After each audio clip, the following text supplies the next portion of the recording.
This is the Own It Show, where we tell stories of how everyday people made ownership theirs to create extraordinary success. Welcome back to another week of the Own It Show. I'm Justin. And I'm Elise. Welcome to the show. And I know, guys, that we've been chatting a lot with people who have been imparting their wisdom on us in different ways and really learning from their stories. And it's crazy to think how certain product companies or service companies can grow to be something that are bigger than just the product themselves. And we all known that it starts with a story. It starts with something that people can connect to. It starts with something that people can really kind of relate with. And when you relate with a story and you relate with something bigger than what the actual entity is, you become that customer for life, or you become associated with that product. And for all the entrepreneurs and executives listening, that is what the biggest goal should be, is not to make a better product. It's what we say here all the time. Success is different, so be different. And we want to lead with truly being the unique, aspirational part of ourselves, but leading with a story that people can truly make their own and truly own. And today we are so glad to have Matt Williams on, founder and creator of the Fro Pro Bar. And if you have not had it yet, you've seen it all over my Instagram for the last little bit here, but it's something you got to dive into. And I could not be more excited to have you on the show today, Matt, because I met you a couple weeks ago, and salt of the earth individual. And I'm not surprised by where you've come from and the purpose behind your mission, and really excited to chat with you today. I appreciate it. Thank you for having me on the show. And yeah, great to meet you and connect with a lot of other like-minded individuals two weekends ago. And to be able to do this, it's an honor. I'm always grateful to do this and to watch other people and to hear what they're doing is, makes me stronger, makes me better, and want to keep going. So thank you for having me on the show. No, it's fantastic. Matt, kind of give me some background as to what made you want to go into this line of work that you're in. You're super fit. You've got a mindset, a winner's mindset. Let's just call it that, a champion's mindset. You've created a relationship that is empowering of your spouse. You've created a business that you guys do together that you love. Like, you have just put together a life and a lifestyle that is very aspirational for other people. Where did that come from for you? Well, I appreciate those. Those are very nice things. The bottom line is I lost everything. I had made a lot of really poor decisions and learned what not to do. And I was fortunate enough to be able to walk through that with the help of a lot of people, and something that, that I'm grateful every day that I get. And I know, some people, like, that's pretty corny, but, for me, I made a lot of really poor decisions in life and business, and ended up at 28 years old with, just being at a bottom of all bottoms, where I was just finally was like, I'm done. I can't do this anymore. There were thoughts of like not wanting to be around permanently. So like I walked through a lot of, things that were, that I had done to get to this point. So I guess I would never want to say, hey, go screw up your life and then figure out what you like and what you don't like. But I think there are definite things that people, walk through, and how you take action and walk through that, obviously with the help with a, loving partner, friendship, fellowship, community, that really helps. And to go back to when you first said, like, I didn't create this, Fro Pro Snack Bar to be a business, to sell in stores or anything like that. I created it for myself. I mean, it sounds very selfish, but I created it for myself because I needed to bike around South Florida. I needed something that could withstand extreme heat. The rain. I mean, you guys are across the state, so it's like, it's sunny one moment and then it's pouring the next. And I was biking all around, town, essentially training and trying to figure my life out, and start over at 28. So it was one of those things I just made for myself, thought it was healthy. Learned a lot along the way with that, from a lot of people that are a lot smarter than me, who guided me and kind of pushed me in the direction of where we are today in terms of, the contents that are in the product, the ingredients, the packaging, the website,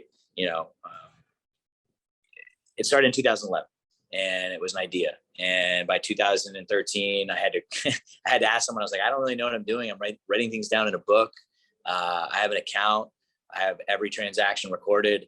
And I went to my friends who are lawyers and they're like, yeah, so we need to figure out how this works because we have 2 years of some stuff here that we need to take care of and get you caught up. And, you're probably not going to like it. It's going to sting a little bit because like all you have is I didn't know what I was doing. I was a school teacher and business was not my thing at all. I love training. I love working out and I love making snack bars. And that was really simple for me getting sober at 28 to say, okay, these are the things I enjoy doing. I'm okay at them. I've messed everything else up. So I'm just going to run with this. And it was funny. Chelsea was kind of watching at the time. Chelsea's my wife. And she was kind of watching. She was running another company, a very successful jewelry company, and worked her way up to literally running this woman's company. And at one point, after it becoming a business and me writing things down in a book and things that I'm not really, I don't want to say excited about because I love everything about the business, but there's certain things I'm not very fond of that I passionate about them. I don't really enjoy doing. It's not my forte. And that's what Chelsea's good at. So it's a great balance of, two things that I'm good at, 2 things she's good at, but she's good at a lot more things. So I get to do these things. I get to do some sales. I get to, work with the kitchen and, being the person that was starting the product and making it myself and working with the team that we have now and working with the people that we're starting to bring on. And as we're growing, it's really like family. It's community, it's fellowship. It's people that have watched us kind of from afar, that all they want to do is be a part of it, somehow help. And we've been very fortunate with that. So again, it was started out of a labor of love, if you will, something that I really wanted to eat myself. And along the way, it's just been changed, prodded, flipped, however you want to say it, into where we are. And again, we may not be done with all the design. We may not be done with everything. We still have some flavors that we want to do, but really pleased overall with the bar. We make peanut butter snack bars and we're good at that. Well, good for you. Justin brought some home with him, or I think you actually sent them to us, and I've been eating them throughout this past week. And I can personally vouch they are amazing. So I know you touched on your relationship with your wife, Chelsea. I actually want to come back to that because as Justin and I, both life partners and business partners, I'm sure there's a lot we can learn from you. But before we dive into that, I want to ask you about one of the really interesting things that Justin and I notice about everybody that we talk to ownership about, and what living in an ownership mindset means is oftentimes people are living version 1 of their life. And then something happens, an event happens. And for you, it sounds like it was the loss of everything, right? And that is where everybody goes through really, really challenging times, and it's sink or swim, right? And for you, you decided, you figured out your own personal way to live in alignment with what it is you like to do, and ultimately swim in a really, really strong way. So what I'm curious to understand is what that shift looked like. Like, how did you go from 28 and broke to living, you use the word grateful, you're grateful to have every single day, to living in this really gratitude filled life that you've built for yourself today? And I intentionally say built for yourself because it wasn't just handed to you. I'm sure that's right. As well. Yeah, it's funny you say that. I mean, I came from a really nice family. My parents are great. They gave me everything they possibly could. I have 2 older brothers that are super successful in what they love to do. And it was never about, fitting in with my family. And I kind of created that myself in terms of, I set myself up. I had all these expectations and things and demands I placed on myself. I'm a perfectionist. So when I lost everything at 28, it was really kind of like I had to relearn how to do things. And I had some really great mentors and people that modeled their life and had been through something I had been through. And they were receptive to me saying, hey, what do I do? I'm lost. I don't know, this from that. I went so far into schooling and masters and coaching and teaching, and now that's gone. And, that was one of the reasons that led me to like not wanting to be here anymore. So I think there was one of my mentors calls it a protocol, right? And every day he said, what I want you to do is I want you to wake up, I want you to have some time to connect with something greater than yourself in the morning, time to breathe, time to meditate, time to read, time to write. Before you even go out in the world, before you even interact with your wife, before you do anything else, you need to have some you time and connect to the universe, for lack of a better word. And that was one of those things that I didn't really understand why, but I was at a point where I had run out of my own thoughts and nothing I was doing was working. And this guy was pretty successful and living a pretty decent life. Again, like I was 28 and broke and now living a different life today. But, that man had walked through something similar and his life was amazing. And I talked to him because I was like, wow, this guy is doing this. How did he do it? And he told me. And that I was really fortunate. And there's a lot of those guys in my life that said, if you want to experience this, I would do this. This is what I did when I went through that. So I had a lot of role models, a lot of mentors in my life that I actually truly listened to. And I had this protocol. So it's every morning, wake up. I'm an early riser. Some people think it's like psychotic, but I'm a 4:15 kind of guy. I get up, I drink my water, I hit my knees, pray, meditate, whatever, breathe. Then I'll read something kind of to focus me for the day. I'll write a little about where I'm at. And then I'll usually hit some form of workout, whether it's a run, body weight, I'll go to a class. Right there, it's mind, body, and spirit for me in the morning. And then usually I'm off to work. I'm interacting with my clients, looking at emails, looking at what we had done at the kitchen, what we need to be doing, what needs to be ordered, and kind of setting myself up before the day starts. So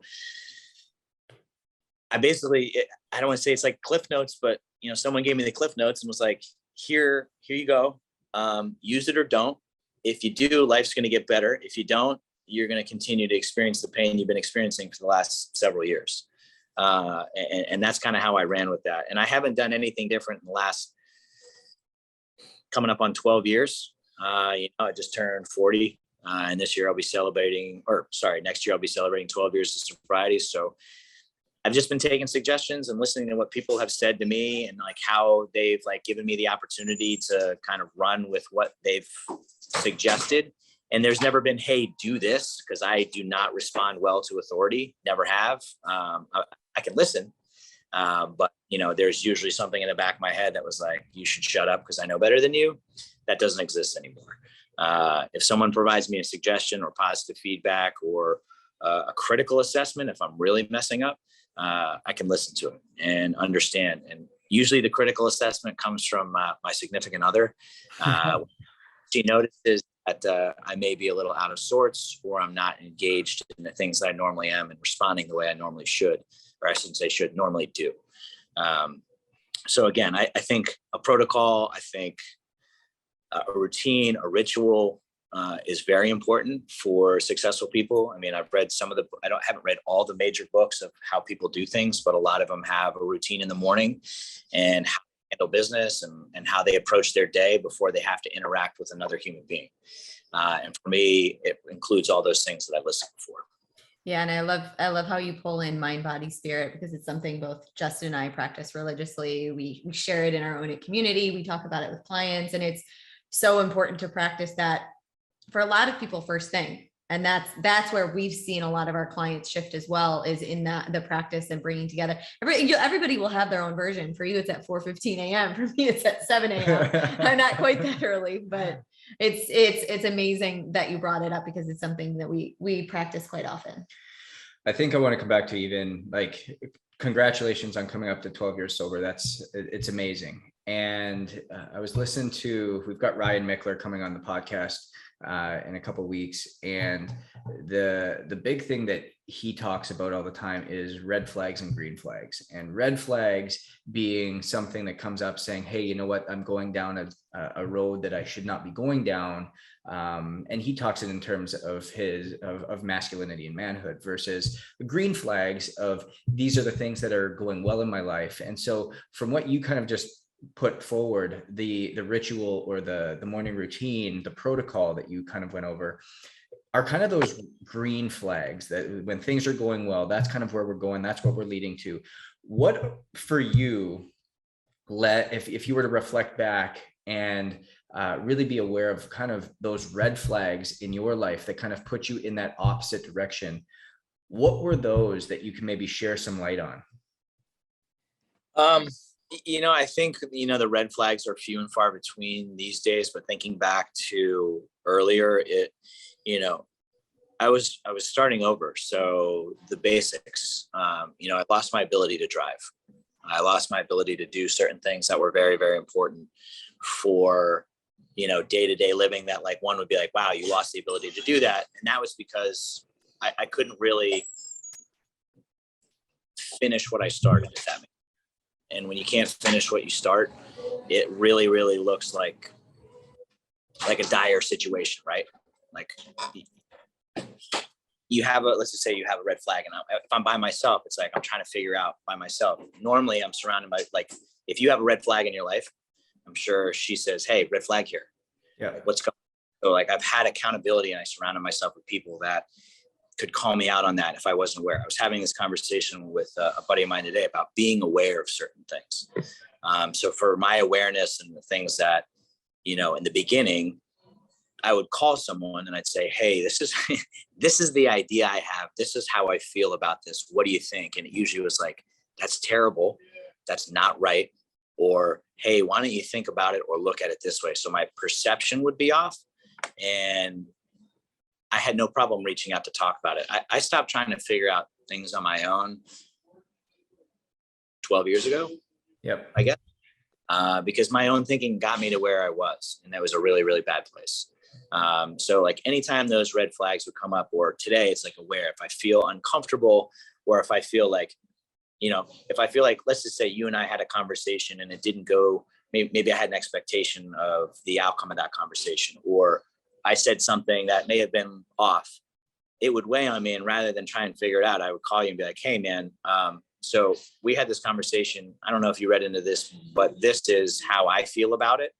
And I just wanted to kind of tell you that I felt like I wronged, I said something. So I address things right off the rip. I'm not confrontational, but I want to always kind of put it out there or correct something if I feel like I've stepped over the line, if that makes sense. Like, so those red flags for me, whether it's a communication issue, whether it's an interaction, I'm usually pretty aware of it. It's when it becomes a serious red flag is when I'm aware of it. And I say, for lack of a better word, fuck that. Sorry. Is that okay? You're all good. I don't want to address that because you know what? It's all about me and I'm right. That's a serious problem, and that's a serious issue. So anytime like a little, I just, red flag, resentment, anything that I feel is off, I usually try to address it. If it's internal and I'm looking at someone, or there's someone that's bothering me with certain things, I'll look at it and just be like, wait a second. It has nothing to do with that person. It has everything to do with me. What's going on with me? It's like the whole analogy. It's like I'm pointing to be like, hey, Justin, this is really bothering me about you. I got 3 fingers pointing back at me. It has nothing to do with you. I'm usually the one that's like, and it usually those red flags revolve around fear. I know I'm like dumping a lot here, but like for me, it's always about fear. And it's about fear of losing something I have or not getting something I want. 2 things. So you have a direct correct connection to my brain and what it is I practice every single day and what it is I teach. But what you're talking about, it takes a lot of practice and it takes a lot of work. Like, it's not easy to just one day turn around and say, you know what, I'm going to start to question myself. I'm going to start to point the finger back at me. It takes a lot of practice to get to that point, right? Yeah, it does. And that's the thing. It's like repetition, right? It's practice. It's every day is doing the same thing. Now there's days I fall short. There's days where it's like, hit my knees and thanking the universe and writing. I'm moving because my mind's racing. I'm not truly taking the time. And those are off days, right? But I'm still practicing it. And so even if it's not like a drastic situation, or even when it's a good day, as long as I'm practicing those things, when something really serious comes up, I have that like set of tools and things that I can do to just be like, all right, I know what I need to do. I have to do this protocol. If I go through that and I'm still struggling, still off, I can call this guy. I can call that guy. I can talk to my wife. Like, what's going on? What do you see? Like, please help me, because I don't like to be in that anymore. I can't. I don't say I can't. I don't enjoy it. Like I used to enjoy chaos and like stirring the pot, let me insert myself into a situation here and see what this does. Let me piss off this person, and let me not mind my own business and give you an unsolicited opinion you didn't ask for. So those are the things that I used to do, because like, if I didn't want to look at myself, I'd be like, well, let me screw this person's day up. I don't have to do that anymore, thankfully. Good for you. One of the things I really want to circle back on, and I promised I would come back to this, is your relationship with your wife, Chelsea.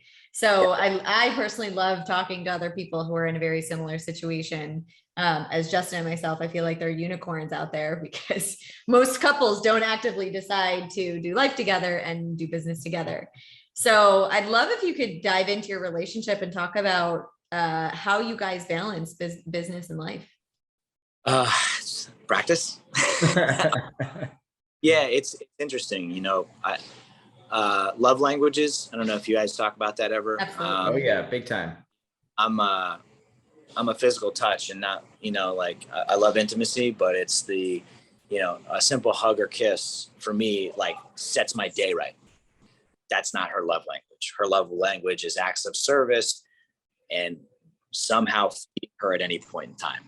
So if I do that, best husband in the world.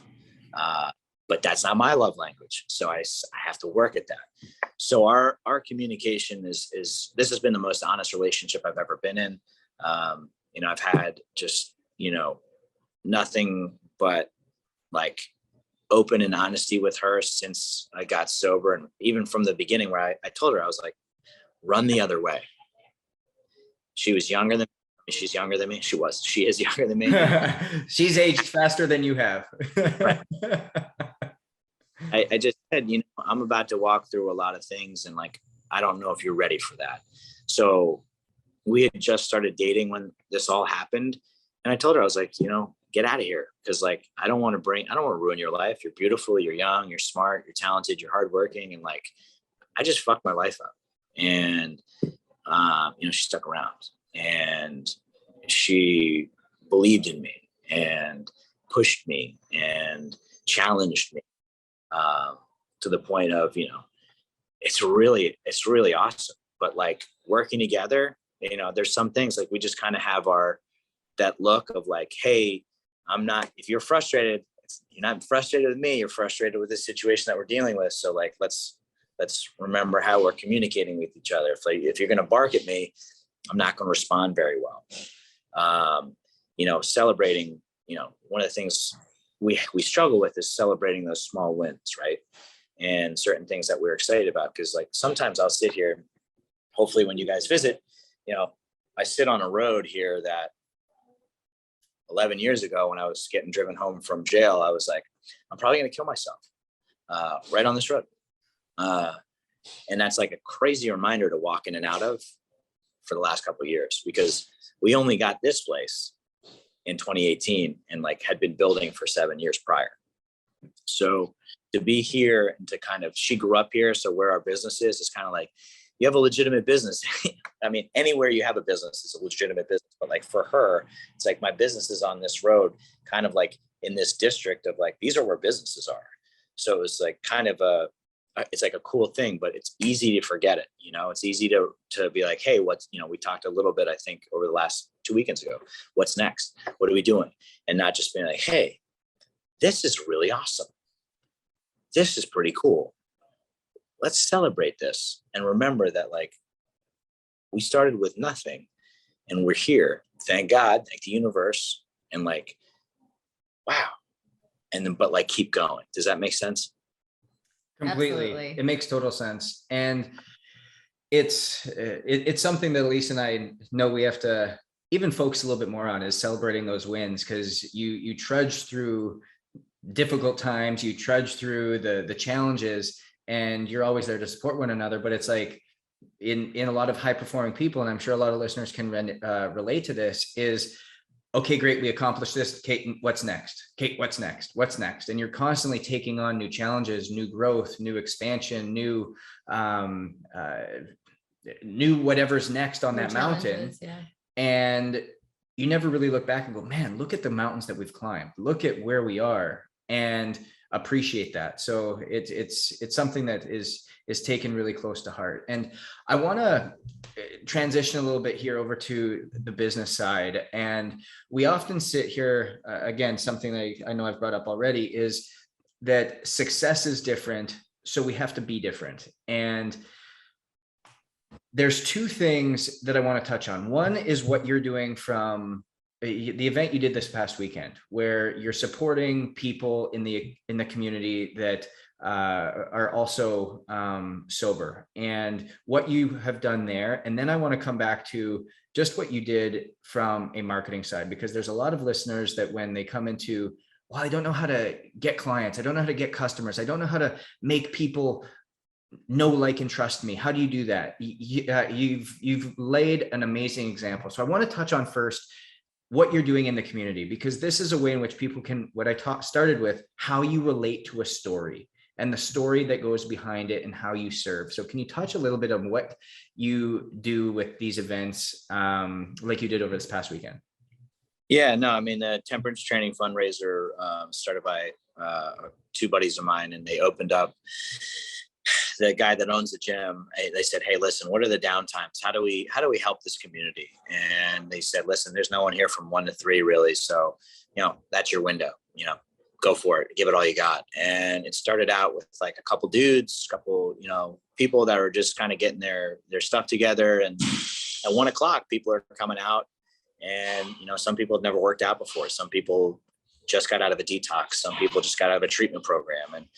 And they're just looking for that community. So I think, that was the start of it. And fast forward to, the 4th annual, and they're raising close to 75 grand in, a short amount of time for the ability to keep the doors open, to replace equipment, to, fix things that are broken, because, the gym, I mean, they're using all the equipment for free. They're using everything to assist the clients and the people that are paying members. So like, to have a lot of people to, knock it out, and to have a lot of people to give their time.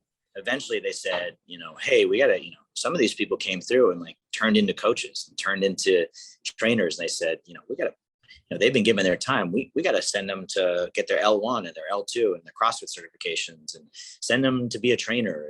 And now they're running these classes, and they're running these, day-to-day sessions in Delray and Boca. Now there's 2 locations. So, I think with what a lot of people, again, it's so funny you're asking these questions, because I literally a friend of mine from New York was visiting his parents down here, and he's 32, and he's like, I hate New York. Or he's like, it's a strong word, I dislike New York. I feel like I'm just doing the same thing everybody else is doing, because that's what I expect. And if I have to do this, there's this opportunity, and it's a huge risk. And I said, what are you waiting for? But I remember that, right? Because I remember making from being a teacher and getting started again, and started working, making really great money that I'd never seen before, 3 times being a teacher. But at a point I lost like the interest, and I wanted to do something else. And everyone was like, dude, go do it. You have everything in mind. You have your protocol. You help people. And that was the thing. It's like, I went out, and a lot of people, hey, I'm going to charge you this, that, and the other thing. I was just like, hey, let's see if we're a good fit, right? Let's see if you and I can work together. Why don't I do this for free, and you tell me what's good and what's bad? And building a relationship. And I think a lot of people forget to foster relationships with others. And it's just about how much can I get from you? And the only reason I say that is because that's how I wasn't raised, but that's how I ended up when I was doing my thing, making poor decisions. Was like, if I'm going to do this, what am I getting in return? Right. So I think a lot of people, and again, that's just me as a businessman. Other people may think that's a stupid idea, and money is time. I get it. But I think eventually when you start to do those things, you build clients, and that person says, hey, you know who really helped me? This guy. And I think he could help you. And then there's another client. And it's, that whole idea of create raving fans. Yep. Create that culture and that community of like, I'm going to show up. I'm going to do the best I can for everybody at every time. And again, pass that along, keep passing that to other people.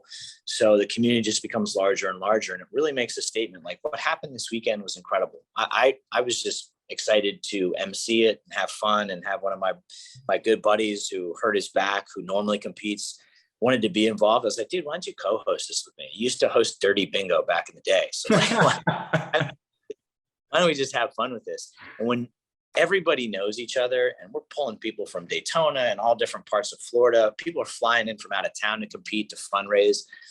And it's just one of those things where like people, I think community is everything, right? Connection is everything. You know, high performers, people that want to be high performers, that want to change their lifestyle. It's just like someone did for me. We were talking about earlier. It's like, hey, how you live your life is awesome. How did you do that? Hey, here's how I take it and run with it. Don't, whatever. I'm here. Call me. Need anything? Great. If not, you know, I'm not going anywhere. And you know, if you have to go run into the wall a couple more times and like bang your head against it until like you're ready to do some work, great. And a lot of people want that quick fix too, man. And I've seen people just spin out.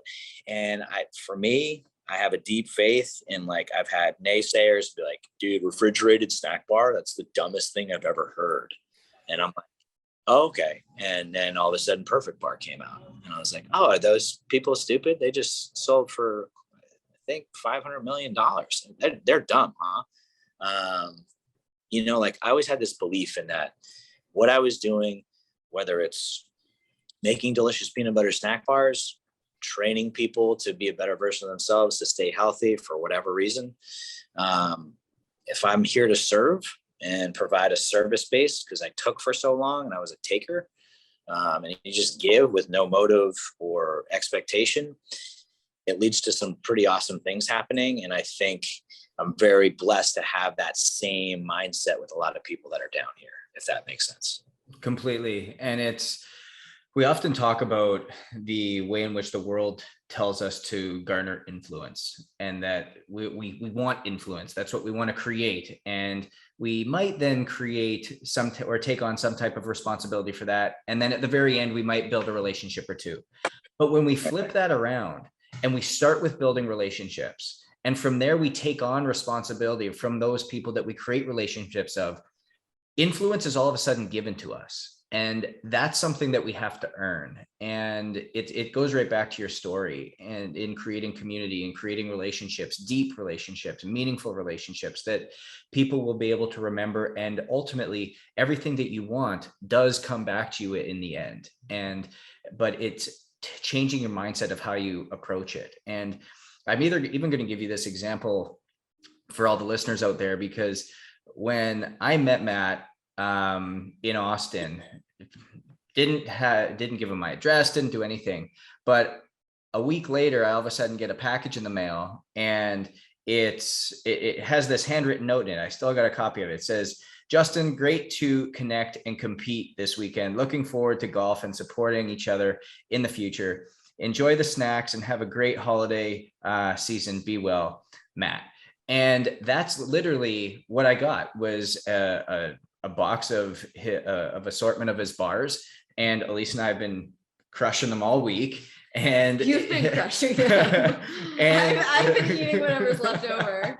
And literally it's creating relationship. It's doing this, something that's not expected, something that is not required, but going back to what we talk about all the time, is it's different.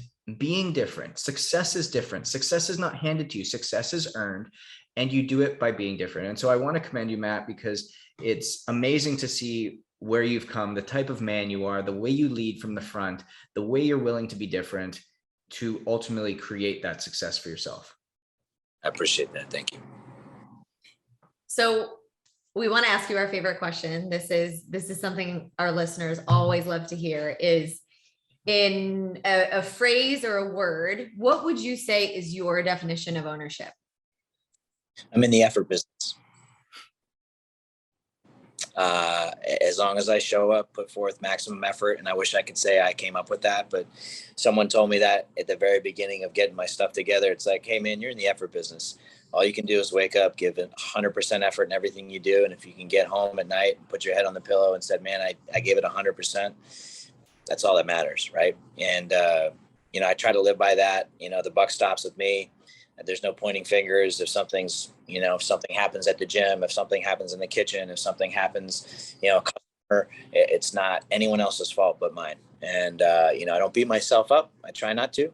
But, I take a full responsibility. I create a product, I create an experience with the help of a lot of awesome people in the universe. And, I want to take full responsibility for anything that may need fixing.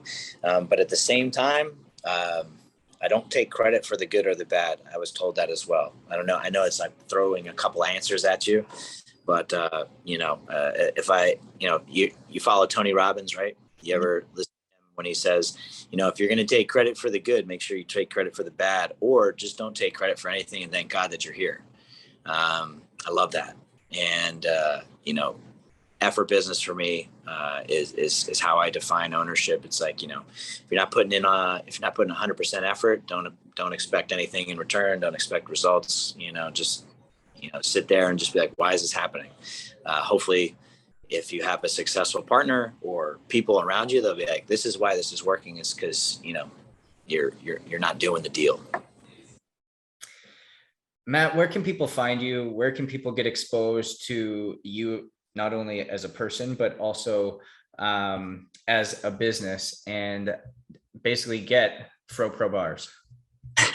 Well, you can check out our website at www.gofropro.com.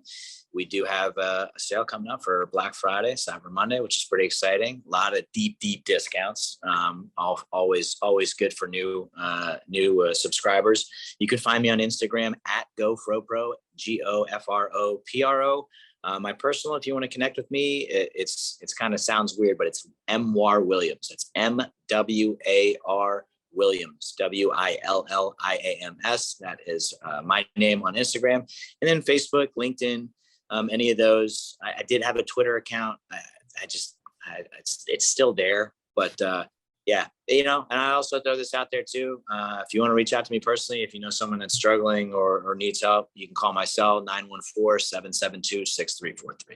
Wow. See, personal cell phone, blow this guy up. That's the first time that's ever happened. That is the first time that's ever happened. So it's, be sure to go check out gofropro.com. Because like I said, it's all about connecting to a story behind it. And the story that exists here is one that needs to be told, ones that needs to be shared, and ones that needs to be commended, because we all can learn from being in a high-end community, a community that's based upon supporting each other, one that's built around an ownership mentality, one that is meant to inspire and truly serve those around us. And when we do that, we can eliminate the fear that exists within us, the one that holds us back, the one that doesn't allow us to reach the potential that we've been placed on this earth to ultimately do, because each and every one of us has a gift. We are meant to succeed, and we know that success is different. So we have to be different, and we can own it.